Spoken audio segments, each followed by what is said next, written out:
Hello, you wonderful people, and welcome to another episode of Not Too Comic Book. This being a show where we talk about TV shows that are adaptations of comic books. For today's episode, I'm going to talk about Go Go Loser Ranger Season 1, Episode 9. Great episode. A lot of really interesting things went down in this episode, so let's break it down. So first and foremost, let's pick up with the fights between the different cadets and everything.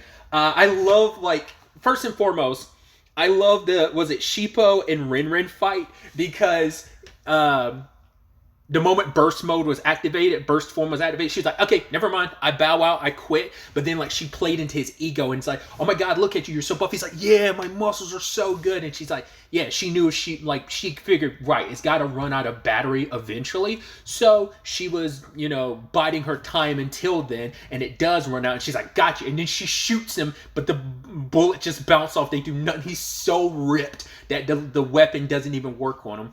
Because I guess, during their fight, once again, it's like you're going up against high-ranking members, first-ranked junior members, so I guess it's like you probably don't really... he went up against someone who, he went up against the right hand to the pink Dragon Keeper, so that's why his confidence shrunk, because for him it's like, my body has always been my ultimate weapon, but then it crumbled in front of him and went all his self-confidence. But in this moment he's almost like, oh my god, this thing doesn't even do anything. Oh my god, I might as well have been fighting with my body from the very beginning. And just when he's about to full force punch Rin in the face, she's like, I surrender for real this time, and ended up heading over to Case. So I was like, wow, that battle didn't go the way I thought it would. I thought that was, but I love that reveal of just probably even the sword version probably doesn't even work. Burst form would probably do some damage to him, maybe, but we have no, like I said, he was going up against someone else with a better physique than him, so there probably are very few cadets who could really mess him up on a physical scale. But whatever the case may be, once again, we're talking about a higher rank person versus all these other cadets. Either way. But it seems like that's Rin's perspective of just kind of she almost feels like she kind of has that almost Shikamaru thing going on, where she's almost like, I'm too lazy for... it's not really. It's just I'm not going to try. If it's if my first attempt didn't work, I'm not going to push through and persevere. It's nah, this seems like it's going to be... I'm going to protect myself. I don't want to get hurt, too banged up. It's cool, I surrender. So we had that. We had the Koguma versus Urabe situation, which wasn't expecting that reveal immediately, where it's Urabe sees who Koguma really is. So the moment we see the dust, you're like, okay, so I was like, right, he was dead last episode, and XX, it isn't like she possessed his dead body or something. It's like, no, she finally, I guess in this moment she found an opportunity, so she ended up perfecting the transformation. But once again, she had said it herself, the reason why she's never really done it before, because being a human has never been an easy thing. It does seem like it's something that Fighter D is one of the few who has a really good affinity for disguising himself as a surface dweller. So, but it seems like she was able to perfect it in this moment, and was Koguma. The question then becomes why does she do it? Is it just so that she could be another inside person? Because obviously she didn't. There's not enough time for her last episode to really let D know the truth about who she really is. But I think maybe there's also that element of, well, if I'm on the inside, I can make it easier for Petorola to kind of go after the Rangers, the Keepers. So maybe that's what her thinking is, Either way, we don't find out what ends up happening during that fight with Urabe. We just see that he sees that, and Koguma comes for blood later on when it comes to Yukino. It's I'm ready to kill you, so who knows? I doubt Urabe's dead, but maybe he's beat up, because I'm what is going to be the long-term solution to that? You probably would have to kill him or severely maim him so that he's not in a position to report you later on, because I'm we do not know what happened to Urabe, so that's going to be interesting to find out how XX handled that situation. But yeah, it was eventually it was Yukino and Yamato, and he's coming out the winning side because of the burst form, and I love that he's gloating, being the fact is he's talking about he's looking for his harem and everything, And obviously we learned a little bit about Yukino, where it's like, yeah, she's always been alone, but she's never been able to survive alone. So that's why I think she wants to be a keeper. She wants to be powerful enough that she can, like, it's never been easy for her to survive. Despite being on her own, always being alone, it's never been easy to survive on her own. So she saw this opportunity as, I guess, for one, a chance to be surrounded by other people, but also have power.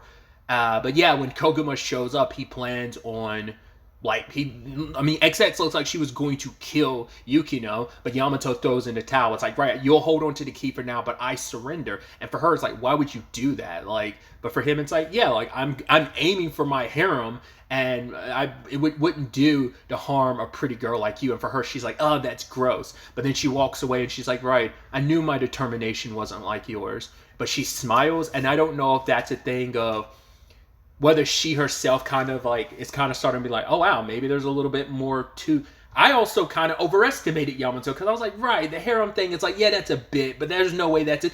It seems like that's his true intentions, but we don't know.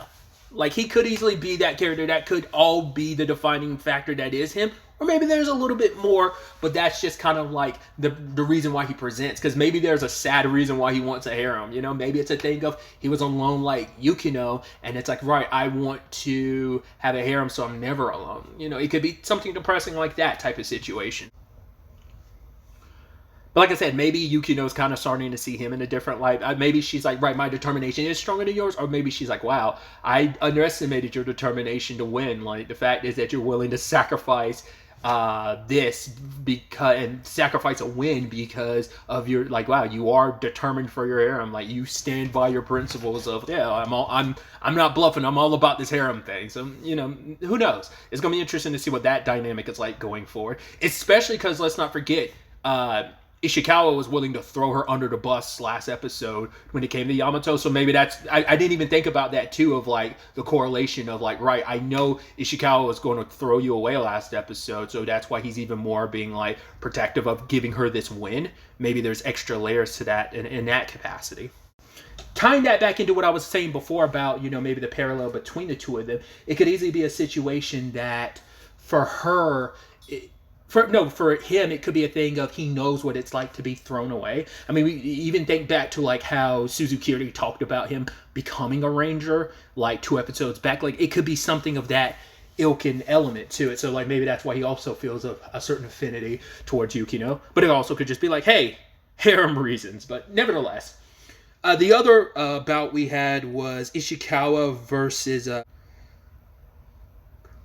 Usukubo. Obviously, she was on the winning end and he was hiding out. But her, like, once again, she's kind of got the brains, as we can see. Like, she's very calculated in her movements. Like, once again, let's not forget, she was the one counting down last episode. Like, she's the one that kept the timer in her head. But she played it up and then, oh no, burst form, it's over, just to draw Ishikawa out, which that led to an interesting conversation because Ishikawa, there's a lot of, like, you can tell, like, animosity as well as, like, insecurity because he is the most veteran amongst the cadets because time and time again, he's never passed. And he even says, like, right, I've had to watch my contemporaries get above me, but then even them retiring and having their families, like, they get to enjoy this temporary peace, but he's like, I see it for what it is. Like, they get to live their lives amongst civilians. It's like, no, that's irresponsible because as long as that thing is above the sky, we're never clear. Like, this isn't over. This war isn't over until that thing's over. Everyone's so placated, and he kind of badmouths his contemporaries because he's like, I'm the only one that's here. I fought in these, like, dark, like, underground, like, over and over again. You think I wouldn't be ready to go first in line, like, after all the like, first in the front lines? Because she thought, like, he's like, oh, you think I'm going to just sit back? It's like, I'm not afraid to kind of go forward and put it all on the line. And because he's saying, like, basically trying to say, like, no one is fighting for justice like I am, and, like I said, bad mouthing his contemporaries. But Usukubo kind of like goes like, oh, really? Like, you think you're something special? We're all fighting here. Like, everyone has their reasons and wants to fight for good, but you want to make it seem like, oh, you're the only one. And she even calls him out, like, are you really all about this? Because she's like, oh, you're talking about sacrificing yourself, but how far are you really willing to go? To the point, Usukubo is like, I'm so about this, I'm using burst form to blow up the car we're in. I'm going to bang myself up in the process, but it shows you my dedication, or continued dedication to this. And yeah, she got so banged up from it, she can't even move her body. But luckily, Shippo shows up and he's like, "Don't worry, I got this, Ukusubo. Like, let me finish this for you." And she just gives him the thumbs up. So yeah, Ishikawa is about to get his shit rocked, I'm sure. So that was some interesting developments. This is where I'm going to start paralleling stuff because that's all going down. And on the flip side, we catch up with Izomi and right, their mascot Dragon-kun or whatever, Draggy. It's like, oh, I need you to let Blue know what's going down, and we learn a little bit about her and current Blue's circumstances. You know, it's like, right, he didn't really think much of her when it was like, oh, this pipsqueak is going to be my right hand, really? And she was always the one had to apologize for him. He wasn't showing up like he was supposed to. He was lazing about. He's kind of got a nasty attitude, and she always had to apologize for him. You even see at one point in time, she had a little, like, envelope. I think she was going to pay someone off after he beat the shit out of them, but then she noticed, like, oh, there's a cat here. This person was, like, probably hurting an animal. And for her, for the first time, for Izomi, it's like, in that moment, it's like, okay, I see who you are. You're actually a sweet person underneath. Like, you come off very rough, but there's something kindness there. Like, people, she's like, now I don't want you to speak anymore. From now on, I speak for you, because she's like, I just don't want people to misunderstand you. And so Blue eventually shows up. We haven't. It's so interesting because, like, we've seen what two of the Rangers look like. We've seen their face. We've seen red and pink. We don't know what we see. Blue from behind twice. Well, first you see his silhouette, but then the second time you see him, but it's from the back, so we still don't even know what his face looks like. But he showed up when and he looks at Izomi, and it's like, right, he may like seem tough and this and that, but like it's his partner that's hurt, and she says like, oh, I'm sorry, like, go ahead, and she gives him her. I think that was her. Like, I don't know if that was like her fake divine artifact, or like, because that's why at first I was like, wait, are the fake divine artifacts, could they be in conjunction with someone else's artifact or something? Because later on he combines the two, which makes me go like, maybe hers isn't fake. Maybe he broke off a piece of his divine artifact, which makes me go like, oh wait, so is he, anytime he's using his divine artifact, is he never going full power, or is it just theirs? Like, what are the circumstances with their particular ones? Like, because it seemed like, because he can plug hers into his, so I'm like, can the others do that? Like, because she's not the only one amongst them. Obviously, we met a couple back in episode 4. We met another Blue Ranger who has a fake divine artifact. So that's what I'm wondering: is hers also fake, or is hers specifically a part of Blue's that he lets her keep because they're partners? Whatever the case may be, she hands it back to him, and he doesn't say anything, and she's like, "Oh, you can speak now," and he smiles. I was like, oh, so he's tried to keep his word about it. Like, when they're around other Rangers, sure, other people, like, who cares? Like, because I'm about to say, like, he's definitely talked around the other, but it's like, yeah, he specifically only talks around the other Rangers, or specifically when they're in reference to the monsters. But when there's a large crowd around, she speaks for him. It's like, that was kind of like an interesting little thing. But yeah, this is where the two storylines converge, because as Shion and D are like battling it out, XX shows up to keep the fight going, but then at the same time Blue makes his way down. Sadly, because their disguises are so fragile, he ends up seeing Koguma. Luckily, D his disguise didn't break, but hers did. To be fair, it's like, she's not really as good as it. Like, yes, his can be cracked as well, but I think he has a lot more firm hold on disguising himself than she does. Like, this is like still freshly new to her, so she couldn't hold on to it probably as tightly. But also maybe like she was in the she just got the brunt of the explosion and getting washed away, unlike D. But yeah, now Blue is like, oh, so you're the monster, and ends up, that scene in the back of that truck was so disturbing, because he doesn't even use his divine artifact. It's like, oh, I'm going to torture you. Legitimately, that might be the most disturbing scene in this series so far. I'm like, that made me so uncomfortable, because it's such an interesting dichotomy, because you have two different partners. You have Blue down here. It's like, oh, I'm here for revenge for what happened to my partner, and it's like, if this show was from the Rangers' perspective, of which you kind of got in this episode, you'd be more on their side because you're like, oh, they're the good guys, and you're like, I mean, it's still kind of like that anti-hero thing of like, ugh, that'd be like the Punisher torturing someone for information. It's kind of like that where it's like, I get it, you're the good guy, but you also cross the line. So it's kind of that element to it where you're like, I understand your partner was hurt, you're out for revenge. Like, that's what any like revenge story would be, right? So you're usually on the side of the protagonist who's out for revenge. So, but it's like, because we are kind of more inundated to be looking at the monsters as the good guys in this thing, it makes him torturing her. It's almost like, from the perspective of the show, because you are more inclined to side with the monsters, you look at it as, oh my God, X got captured by the villain and is being tortured. That's what, like I said, it's such an interesting dichotomy, especially because he's here, like I said, he's here for revenge for his partner, whereas X, she's holding it down for Petrola because she's like, I owe him so much. He gave her name. I keep just referring to her as X. Like, I don't know if it's just X or XX. Last episode I was referring to her as XX. Whatever the case may be, I'll probably like bounce back and forth. But like I said, him like stabbing her with those metal pipes or rods or whatever, and then her screaming because he stabs her like 10 times, and just like those I mean, once again, you just got to give it to like the I don't even want to hear that in English, but like just hearing like the Japanese voice actress like, yo, like that blood curdling screaming. I'm not sitting here being like, oh, it's the most disturbing thing I've ever seen in anime. I'm just saying like it's probably the most disturbing thing we've seen so far. It just made me uneasy. I was like, oh God. I was like, please let this be over. And he just kept going and going because it leans into how sadistic the Rangers are. But like I said, it's all about perspective. If the camera view was a little different, you'd be like, oh man, that's effed up. But at the same time, it's like, oh, that's his partner. He's going too far. Like I said, you'd be more inundated to kind of at least side with the Rangers. But you're like, oh, but they're pieces of shit. But you also have to remember the monsters are here for world domination. But it's like I said, they're two different characters, X and Blue, who are just bound together by like trying to protect the people they care about, you know? And it's just out of loyalty, like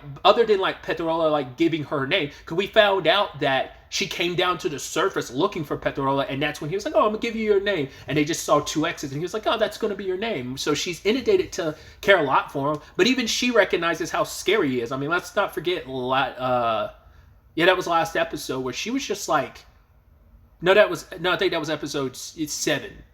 Yeah, it was episode 7. Like when she first ran into him, she was sweating and even saying like, yo, whatever you're doing, D, drop your disguise and run. Because she's nervous around him, even though, like, I guess, like, maybe like, she's bound to her loyalty to him, like, what she owes him. It's loyalty, you know, and fealty, but it's like, even she's scared of him. But maybe that's all the Dusters' relationship to the boss monsters. Maybe they all feared him. But like I said, I was just like, oh, I just want this to be over, dude. And even she's like, all I'm feeling right now is pain. But even then, she was just like, not going to sell him out. So it's like, you're going to kill me, kill me. Luckily, D shows up to help, but he's like, oh my God, Blue, I didn't realize that was you. I was here to help Kaguma. Have you seen him anywhere?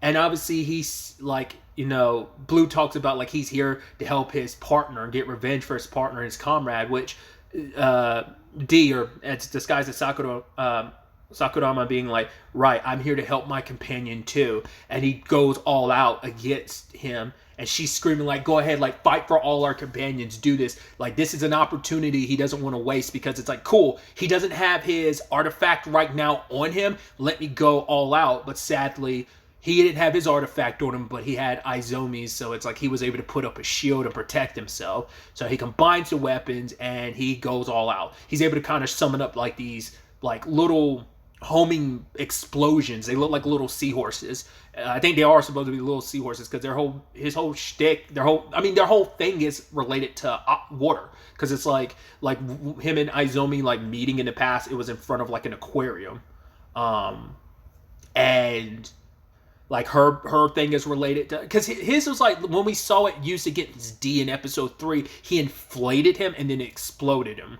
but. Like now we're seeing the more aqua related ability, because we saw it with maybe that's what, like maybe her in conjunction, like that piece that's missing, maybe that like without that piece he doesn't have the more aquatic abilities of his divine artifact. I mean, Red's really showcased like his being very fire related, so I wonder what the other elements mean. Like could yellow be like lightning, green being earth? what is pink, what is hers. There's so much there. So, because we haven't really gotten an opportunity to see their divine artifacts. Blue and red are the only one we've seen so far, at least that we're aware of. But anyway, tangents and all that aside, I mean, it's all relative and relevant, but Blue recognizes D as, well, pretending to be Sakurama. It's like, oh, you're Pink's brother. But the fact is that you kind of broke the law, so I'm going to have to punish you. It is what it is. Because I wonder how many people know about Sakurama's perspective of like, oh yeah, I'm pro-monster. Like, I'm about pro-unity between monsters and humans. I don't know how many people know that perspective. All the cadets know, because Sakurama is very vocal about that, I'm sure. And I'm sure his sister knows about that, but I don't know how many other people do. But either way, during the fight, XX gets banged up bad because the divine artifacts can kill them, and her arms get blown off. Now, there is a way to I don't know if she's like permanently like that forever. If once again, I haven't read the manga, so I don't know how long that character's sticking around. But like, D was able to heal a part, like he took a part of himself to heal his wound, but it's like even that was still giving him trouble for a while. So it might be a thing of that might be perma damage, even though he like covered the wound. Who knows if it's like properly? I mean, it seems like it's healed at this point. It still took a while for it to like properly heal. So she could probably take parts of herself from her other parts of her body and replenish her arm. But it's like that's kind of like you're permanently taking stuff away from yourself. There's no like replenishing that over time. It's like she's like, I can't regenerate. It's like given enough time, maybe you eventually can, but it seems like that's a permanent. It's almost like a permanent scar forever. Like whatever she takes away from herself to replenish her arms, if possible. We'll have to wait to see where that goes, because at the very end, XX is like, fine, I will take you to our lord. Because that was another reason she had to buy time, because his fight with Izomi ended up wounding him heavily, so she wants to give him time to recover. So it's like, all right, we'll see how this goes. Like, she's just, right, the Rangers are strong, like, because she underestimated how strong the Rangers were, and D knew firsthand how tough they were, that it wasn't going to be easy. Like, not even just episode 1, but his duke with them, and seeing what the Divine Artifact can do in episode 2, plus fighting like one and then running into another divine artifact in episode 3. So it put things in a different perspective for him. So this is her first time really going up against the Rangers, or they're the keepers. So she was like, wow, they're tougher than I thought they were. So, but then like you have D hearing like, wait, Petrola is alive? What? And it goes back to the point I've made time and time again. It's like, what the fuck have you been up to for 12 years? We've been enslaved to the Dragon Keepers and you just abandoned us? What about the other monsters? Are they dead? Or are you the only one that's alive? Like, what have you been doing for the past 12 years? That has been like the big question, and maybe we'll get some answers to that. But, I mean, because the Rangers the Keepers are strong enough to kill the boss monsters. They claim to have killed them, but not unless they pulled a D, which D did it twice, where it's like, oh my god, you got me, I'm dead. Well, he did it in episode 1, he did it again in episode 3, so who's to say the boss monsters didn't do that, like Petrola did? I mean, once again, XX came to the surface to find him, so. But yeah, but she was even thinking he was dead because she hadn't heard anything. So that might have been before all the boss monsters got killed. Maybe that's what it was. Whatever the case may be, it's definitely going to be interesting to see where the next episode takes us with all of this. I'm so excited to see where this goes. I hope XX survives. There's also the possibility Petrola could feel like, oh, you betrayed me, and decide to wipe her out. So, because he does look at her as a tool, like all the Dusters are to them. So it's like, right, you're a tool. I'll use you however I want to, type of thing. So he could see her as disposable. So, and maybe they'll eventually find out about Kaguma, like, oh, he's dead, which makes you wonder, where is his body? Like, I can only assume she's the one that disposed of it, because when like the Junior Rangers were there last episode, his body wasn't there, so either she moved it and hid it somewhere to disguise herself. I mean, just like the guy that's dead in Sakurama's room that's still in the closet because D didn't even realize that. But either way, like I said, I'm excited to see where all of this ends up taking us. But really, that's all I wanted to talk about. So the next time we meet, be happy, be safe, live life to the fullest, and enjoy it. Good day, and goodbye.